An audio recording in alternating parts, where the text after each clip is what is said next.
El día de hoy estaremos presentando el caso de aplicación Strategic Asset Allocation During Global Uncertainty, presentado por el Grupo 7, conformado por Camilo Rodríguez, Daniel Escobar, Camilo Albarracín y Eric Pérez. Comencemos entonces por entender la situación financiera completa del inversor antes de hablar de los portafolios. El punto de partida es que tiene $500,000 en inversiones y puede ahorrar $10,000 anuales durante los próximos 5 años, después de cubrir todos sus gastos familiares. Ahora bien, ¿cuánto será lo que va a necesitar gastar? Cada hija requiere $30,000 por año durante 3 años de la universidad. La primera hija entra en 2017 y la segunda en 2018. Eso le genera el siguiente esquema de flujos. En el año 1 solo está estudiando la hija mayor, necesita $30,000 y ahorra 10,000. El resultado es un déficit neto de $20,000 que debe salir del portafolio. En el año 2 ambas hijas están en la universidad simultáneamente. El gasto sube a $60,000 y el déficit de ese año será de 50,000. En el año 3 ocurre lo mismo, $60,000 de gasto y un déficit de $50,000. En el año 4 solo quedará la hija menor en su último año y el déficit vuelve a ser de $20,000. En el año 5 ya no hay gastos educativos y el ahorro de $10,000 queda disponible para el portafolio. Sumando todo, el costo total de la educación es de $180,000, el ahorro acumulado del salario es de $50,000 y por lo tanto el portafolio debe financiar $130,000 a lo largo de 5 años. La pregunta que nos hacemos es, ¿cuál será el retorno anual mínimo que necesita el portafolio para sobrevivir a los retiros y idealmente preservar su valor de $500,000 inicialmente? Modelando los flujos, se encuentra que el retorno mínimo requerido es de 5,2% anual a 5 años. Por debajo de esta cifra, el portafolio terminará valiendo menos de $500,000 al final del horizonte de tiempo, pero la buena noticia es que, como lo veremos en los siguientes análisis, es que el portafolio óptimo de Markowitz generará un retorno esperado óptimo que superará este umbral y dejará un superávit proyectado al final de los 5 años. Es decir, la educación estará cubierta y el patrimonio quedará protegido. Le doy la palabra a mi compañero Camilo. Adelante, Camilo. Gracias, Daniel. Ya tenemos claro que el portafolio de nuestro inversionista necesita generar al menos un 5,2% de rentabilidad anual para cubrir la universidad de sus dos hijas. Ahora, con los 10 fondos que recomendó el broker, realizamos el análisis de Markowitz para encontrar la mejor forma de invertir los $500,000. Primero, tomamos los precios históricos mensuales de cada uno de los fondos y calculamos el retorno mensual como el cambio porcentual respecto al mes anterior. Eso nos dio 60 observaciones de enero de 2012 a diciembre de 2016. Con ellas obtuvimos el retorno promedio mensual y la desviación estándar mensual que posteriormente anualizamos. Como tasa libre de riesgo se asumió el 0,87% del bono de tesoro estadounidense a un año y ratio de Sharpe se calculó como el retorno en exceso sobre esta tasa dividido la volatilidad de cada uno de los fondos. Los resultados muestran diferencias sustanciales. Como pueden ver en la tabla, el Dow Jones Industrial destaca con un retorno de 10,63%, una volatilidad de 10,85% y el mejor Sharpe de todos los fondos con 0,90%. Respecto a la renta fija, los bonos del tesoro protegidos contra inflación tienen la menor volatilidad de todos los fondos con 5,07, aunque su retorno de 0,96 apenas supera la tasa libre de riesgo. Como se observa, ningún fondo por sí solo ofrece alto retorno, baja volatilidad y buen Sharpe al mismo tiempo. Por eso es necesario realizar el análisis de Markowitz para obtener un portafolio optimizado. El siguiente paso fue construir la matriz de covarianza. Con los mismos 60 retornos mensuales, calculamos la covarianza entre cada par de fondos y la anualizamos. Esa matriz nos permite calcular la volatilidad de cualquier combinación de activos y trazar la frontera eficiente. El primer portafolio sobre la frontera es el de mínima varianza global, que minimiza la volatilidad total sin restricción de retorno. La optimización asigna peso a 5 activos de los 10 que estamos estudiando. A los bonos del tesoro protegidos contra la inflación les asigna un 49% de peso, a los bonos asiáticos de crédito un 21,8%, al Dow Jones Industrial un 13,5%, a los bonos gubernamentales europeos un 10,1% y a los bonos asiáticos de alto rendimiento un 5,6%. Los otros 5 fondos quedan excluidos por su alta volatilidad. Podemos ver que este portafolio genera un retorno de 2,6%, una volatilidad mínima de 3,72% y un Sharpe de 0,46%. Sin embargo, este portafolio no cumple la restricción de tener un rendimiento superior al 5,2%, que es nuestro mínimo requerido. Es la opción más conservadora, pero no alcanza a cubrir las necesidades de nuestro inversionista. Esto nos obliga a buscar un portafolio con mayor eficiencia. El portafolio más relevante es el de máximo Sharpe. Para encontrarlo maximizamos el ratio de Sharpe del portafolio, es decir, el retorno menos la tasa libre de riesgo dividido entre la volatilidad. Las restricciones son que los pesos sumen un 100% y que no haya ventas en corto, es decir, ningún peso negativo para ningún activo. Como podemos ver, en este portafolio el resultado concentra la cartera en tres activos. El Dow Jones Industrial con un 65,6% del peso, los bonos gubernamentales europeos con un 19,3% y los bonos del tesoro protegidos contra la inflación con un 15,1%. El Dow Jones, claramente al ser el activo con mayor rentabilidad, aporta el motor de rentabilidad al portafolio, mientras que los otros dos fondos son complementos que presentan covarianzas bajas o negativas respecto a esta renta variable estadounidense. Este portafolio tiene un retorno anual de 7,63%, volatilidad de 7,22% y un Sharpe de 0,94%. Comparado con invertir todo en el Dow Jones, que individualmente tiene un Sharpe de 0,90 y una volatilidad de 10,85, como vimos anteriormente, este portafolio diversificado eleva la eficiencia y reduce la volatilidad a 7,22%. Además, el retorno de 7,63 supera con holgura el 5,2% que necesita nuestro inversionista para cubrir la universidad de sus hijas. En esta gráfica vemos la síntesis de todo el análisis. La curva es la frontera eficiente, es decir, todas las combinaciones óptimas de retorno y riesgo que se pueden lograr con estos 10 fondos. El punto azul marca la varianza mínima y el punto rojo el portafolio máximo de Sharpe. Los puntos grises son los 10 fondos individuales analizados. Como vemos, todos se ubican por debajo y a la derecha de la frontera, y esta distancia entre cada punto gris y la curva cuantifica el beneficio concreto de diversificar. Para cualquier nivel de riesgo, un portafolio optimizado ofrece un retorno superior al de cualquier fondo individual. Ese es el aporte fundamental del análisis de Markowitz. Al incorporar la matriz de covarianza, no buscamos los mejores activos aislados, sino las mejores combinaciones. Activos que individualmente parecen poco atractivos, como los bonos del tesoro, resultan valiosos dentro de este tipo de portafolios porque en conjunto reducen la volatilidad. La diversificación eficiente supera cualquier inversión individual. Ahora, este resultado lo obtuvimos con los últimos 5 años de información. Veamos qué pasa cuando usamos solo 3 años y cómo ese cambio impacta la composición del portafolio. Muchas gracias, Camilo. Ahora bien, utilizando solo los últimos 3 años de datos, de 2014 a 2016 en lugar de los 5, se encontró que los resultados del portafolio óptimo convergieron al 100% de la colocación en el ETF DJ US, es decir, que no va a haber diversificación y el modelo colocará todo el capital en un solo activo. Pero, ¿esto realmente por qué ocurre? Porque entre 2014 y 2016 los mercados emergentes y de Europa tuvieron retornos muy negativos. China cayó a menos 0,34% anual, los mercados emergentes cayeron a menos 2,82%, Europa cayó a menos 3,14%, incluso los bonos europeos tuvieron un retorno negativo. Con estos datos recientes, el modelo simplemente descarta todo lo que no sea el activo estadounidense. Por lo tanto, el resultado es que el portafolio de 3 años tendrá un retorno esperado de 6,87%, una volatilidad de 11,33%, mayor que la del portafolio de 5 años, y un Sharpe Ratio de apenas 0,53, muy inferior al 0,94 del portafolio de largo plazo.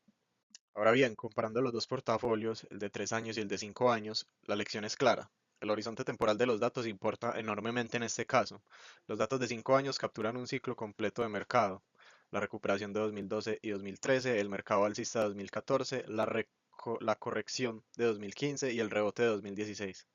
Esta variedad de escenarios produce estimaciones más robustas y permite que la diversificación funcione como debe. Los datos de 3 años están sesgados por un periodo específico de debilidad de los mercados emergentes, lo que lleva a una asignación subóptima y excesivamente concentrada de los activos. En conclusión, una asignación estratégica de largo plazo, diversificada, permitirá evadir el riesgo de alta concentración en un solo activo. Aumentará el retorno en 0,77%, reducirá el riesgo en un 4,11% y permitirá estar más protegido a las tendencias de mercado, ya que los periodos de datos más cortos podrán generar sesgos que van a resultar ser engañosos, los cuales sugerirán poner todos los huevos en la misma canasta simplemente porque la renta variable estadounidense repuntó recientemente, ignorando la posibilidad de una reversión a la media o a cambios de régimen. Por otro lado, la estabilidad a largo plazo, es decir, la de 5 años, permitirá identificar correlaciones negativas, como lo son los de los bonos del tesoro que están protegidos contra la inflación y las acciones, de tal forma que nos ayuden a estabilizar la cartera. Esto da como resultado una asignación sólida y diversificada, menos sensible a las fluctuaciones momentáneas del mercado. Para la asignación táctica usamos los supuestos de mercado que JP Morgan publica cada año. De los cambios que más nos importan desde la vigencia de 2016 a 2017 está que la prima Small Cap subió 50 puntos básicos, de 0.25 a 0.75, lo cual significa que JP Morgan espera un mejor desempeño relativo de las empresas medianas de Estados Unidos, lo cual favorece, por ejemplo, el JC6. El segundo cambio que observamos es la prima de duración, la cual cayó a la mitad, de 0.75 a 0.25, señal de que ellos están anticipando subida de las tasas largas, lo cual perjudica a los bonos soberanos europeos, KF6 por ejemplo. La prima de grado de inversión también baja levemente y la prima de renta variable se mantiene en un 4%. Ahora, ¿conviene hacer una asignación táctica? Si tomamos los tres portafolios de la frontera eficiente a 3 años, con los retornos de JP Morgan obtenemos lo siguiente. El tangente histórico obtiene un Sharpe de apenas 0.087, con los retornos que nos da JP Morgan. En este portafolio se encontrará la inversión en Europa y eurobonos, exactamente los activos que JP Morgan no favorecería para el año 2017. El óptimo de JC6, que concentra todos nuestros activos a un 100%, llega a un Sharpe de 0.121, lo cual no sería tan desastroso como el tangente de 3 años. Y cuando optimizamos directamente con los retornos de JP Morgan sobre la covarianza de 3 años, el portafolio táctico alcanzaría un Sharpe de 0.161, invirtiendo con JC6 al 26.6%, o 9P al 32.8% y KF5 al 40.5%. Hacemos lo mismo, pero con la covarianza de 5 años, y aquí se ve la diferencia más importante. El tangente de 5 años con los retornos de JP Morgan obtiene un Sharpe de 0.190, superior al mejor resultado horizonte de los 3 años. Y cuando optimizamos tácticamente sobre la covarianza de 5 años, el portafolio resultante tiene un Sharpe más alto que todos los resultados anteriores. En su composición tendríamos a JC6 más dominante con 48.28%, o 9P con el 37.98%. Este es el mejor portafolio porque la covarianza de 5 años es más estable y el portafolio mantiene la concentración en Estados Unidos, que ya estaba estratégica para los 5 años, pero reemplaza buena parte de los TIPS con O9P, aprovechando que la prima de alto rendimiento no cambió en el año 2017 y ofrece un retorno esperado de 3.37% con una volatilidad moderada. Ahora, se nos propone analizar dos activos que no estaban en los ETFs originales. El primero de ellos es el Vanguard Rate Index Fund. El REIT es un fondo que invierte en bienes raíces, edificios de oficinas, centros comerciales, apartamentos, y la gracia de este en específico es que genera dividendos que son similares a los ingresos de un alquiler, lo cual es muy relevante porque nuestro inversionista espera pagar la universidad de sus hijas en los próximos años. Además, propone la cobertura natural de las bienes raíces a la inflación. Es decir, nos otorga alta liquidez porque cotiza a la bolsa al igual que una acción y a su vez nos da un rendimiento. El segundo es el SPDR Gold Shares, el cual replica el precio del oro físico y tiene la propiedad más importante, al igual que el oro, que es un activo refugio. Cuando los mercados caen y el miedo sube por cualquier circunstancia económica o la que sea, el oro tiende a subir. Pero está el problema, pues el oro, así como puede subir, también puede bajar y no genera dividendos. Simplemente nos está protegiendo ante una crisis. Ambos también tienen una ventaja muy importante que es importante considerar, y es que se encuentran en dólares americanos, lo cual en cierta medida también nos puede proteger de los riesgos cambiarios y de cualquier crisis que pueda suceder en un país como Singapur, el cual es muy pequeño. En este gráfico se tienen los 12 años de datos y hay dos momentos que vale la pena destacar. En el año 2007 el oro subió un 30%, anticipándonos a la crisis. Y en 2008 siguió subiendo, mientras que el rate, pues como todos sabemos, se desplomó en un 37%. Entonces, pues ahí el oro nos da una cobertura. Pero entre 2013 y 2015 el oro perdió casi un tercio de su valor, porque la economía se recuperó y pues ya no cumplía la función que teníamos planeada. Los promedios del periodo nos señalan un punto muy importante. El rate llegó a un promedio de utilidad de retorno del 10.18 anual, mientras que el oro fue 9.33. Ambos superaron nuestro portafolio de Markowitz, pero pues tenemos que tener en cuenta las condiciones de cada uno de estos activos. Muy posiblemente el oro no sea la mejor opción a considerar en nuestro portafolio. No obstante, el rate puede ser tenido en cuenta, pero teniendo en cuenta las condiciones específicas, el riesgo cambiario y los riesgos que se puedan asumir. Con esta diapositiva pretendemos concretar cuáles son las ventajas y las desventajas del oro. Tenemos que en realidad el rate nos ofreció cierta cobertura inflacionaria y nos dio también dividendos regulares, pero está expuesto a las crisis y también al riesgo cambiario entre los cambios que puede haber entre el dólar en Singapur y el dólar en Estados Unidos. Además, se queda muy expuesto a los riesgos inmobiliarios de Estados Unidos, lo cual puede generar un poco de temor, que es muy comprensible y es importante tenerlo en cuenta para tener mucho cuidado y no irse a los riesgos de ese país, en el caso concreto de Singapur. En el caso del oro, pues la volatilidad fue moderada a lo largo del periodo y pues como todos sabemos es un activo refugio, pero tiene un gran problema. El gran problema del oro es que no nos genera ni dividendos ni flujo de caja, pero aunque nos protege, como ya todos sabemos, de las crisis, lo cual es un punto muy importante para nosotros, pero su precio sigue siendo muy sensible al dólar. Para tomar la decisión final de inversión oportuna, que es una gran decisión, Primero debemos recordar nuevamente el contexto financiero de nuestro inversionista. El caso parte de un capital aproximado de $500.000 de Singapur y obligaciones futuras relacionadas con la educación universitaria de sus dos hijas. Además, el inversionista tiene una capacidad adicional de ahorro cercana a los $10.000 por año. Con base en estos supuestos, el análisis financiero del caso muestra que el portafolio debe generar aproximadamente 5.63% anual para cubrir las necesidades futuras de sus hijas sin tener que deteriorar el capital inicial. A partir de esta información, se aplicó el modelo de optimización de portafolio de Markowitz utilizando datos históricos entre 2012 y 2016 y el resultado produce dos soluciones relevantes. El portafolio de mínima varianza ofrece un retorno de 5.63% con una volatilidad de 3.28% y un Sharpe de 1.45. Ahora, por otro lado, el portafolio de máximo Sharpe presenta unos resultados mucho más importantes. Este último representa lo que el modelo de Markowitz identifica como la solución más eficiente. Si lo revisamos en detalle como caso óptimo, este portafolio ofrece un retorno esperado de 17.35% con una volatilidad relativamente moderada de 5.92%, lo que genera un Sharpe ratio de 2.78. Este es el punto, desde el punto de vista matemático, este portafolio es el más eficiente dentro del conjunto de activos analizados. Sin embargo, es importante decir que este resultado también muestra una característica importante. El portafolio queda fuertemente concentrado en los activos de MSCI Rusia, JOR, y Asia High Yield, el O9P, lo que implica una mayor dependencia de estos activos para sostener el rendimiento esperado. ¿Qué significa todo esto? Significa que aunque el portafolio es óptimo en términos estadísticos, también presenta un mayor riesgo de concentración. Ahora, además del análisis tradicional de acciones y bonos, el caso también evalúa la incorporación de activos alternativos. En particular, se analizaron dos instrumentos, el ETF inmobiliario BNQ y el ETF de oro GLD. El rate BNQ presenta un retorno promedio cercano al 10.18% anual entre 2005 y 2016 y ofrece ingresos estables a través de dividendos provenientes de bienes raíces. Sin embargo, también es sensible a las tasas de interés y esto lo pudimos ver durante la crisis financiera de 2008 cuando cayó aproximadamente en 37%. Por otro lado, es importante decir que el oro, representado por el ETF GLD, actúa como un activo refugio en momentos de crisis. Por ejemplo, en el 2007 registró una subida de más del 30%, con lo que anticipó la crisis financiera global. Con todo esto podemos decir que en nuestro análisis, que estos activos pueden aportar una diversificación al portafolio, pero deben incorporarse en proporciones moderadas, generalmente entre 5 y 10% total.